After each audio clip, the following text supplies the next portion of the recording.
আপনার ফোনকে হ্যাকিং ও অ্যাড থেকে সুরক্ষিত রাখার জন্য আপনাকে মাত্র দুইটা সেটিংস করতে হবে। এই দুইটা সেটিংস আপনি কিভাবে করবেন আজকের ভিডিওতে স্ক্রিন শেয়ার করে আমি দেখানোর চেষ্টা করছি। ভিডিওটা কিন্তু আসলেই অনেক গুরুত্বপূর্ণ, যেহেতু আপনি স্মার্টফোন ব্যবহার করে থাকেন। আর ভিডিওটি শুরু করার আগে একটি কথা বলতে চাচ্ছি, ভিডিওটা যদি ভালো লেগে থাকে অবশ্যই কমেন্ট বক্সে মন্তব্য করবেন আর সর্বশেষে একটা শেয়ার করবেন। তাহলে আপনার নতুন নতুন বন্ধুরাও কিন্তু এই ভিডিওটা দেখে এই দুইটা সেটিংস করে নিতে পারবে। সো চলুন সেই সেটিংসটা কিভাবে করবেন এক্ষুনি আমি দেখানোর চেষ্টা করছি। আপনার ফোনের ক্রোম ব্রাউজারটি প্রথমত আপনি ওপেন করে নেবেন, তারপরে উপরে দেখতে পাচ্ছেন থ্রি ডট, এটার উপরে একবার ট্যাপ করবেন। এবার নিচে দেখতে পাচ্ছেন সেটিং যে অপশনটি, এটা ওপেন করবেন। এখন আপনাকে যে কাজটি করতে হবে, সার্চ ইঞ্জিন লেখা আছে এটার উপরে একবার ট্যাপ করবেন।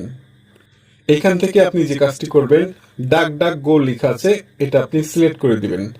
এখন থেকে আপনার ফোনে অ্যাড আসা বন্ধ হয়ে যাবে, এমনকি ক্রোম ব্রাউজারে আপনি যা কিছু সার্চ করবেন এগুলো কিন্তু আর স্টোরেজ হবে না, একেবারে ক্লিন থাকবে। সো দ্বিতীয় সেটিংসটি আমি দেখানোর চেষ্টা করছি।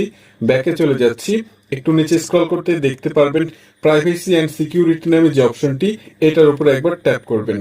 সো এখান থেকে আপনাকে যে কাজটি করতে হবে, একটু নিচে আসতে দেখতে পারবেন সেভ ব্রাউজিং লেখা আছে এটার উপরে একবার ট্যাপ করবেন।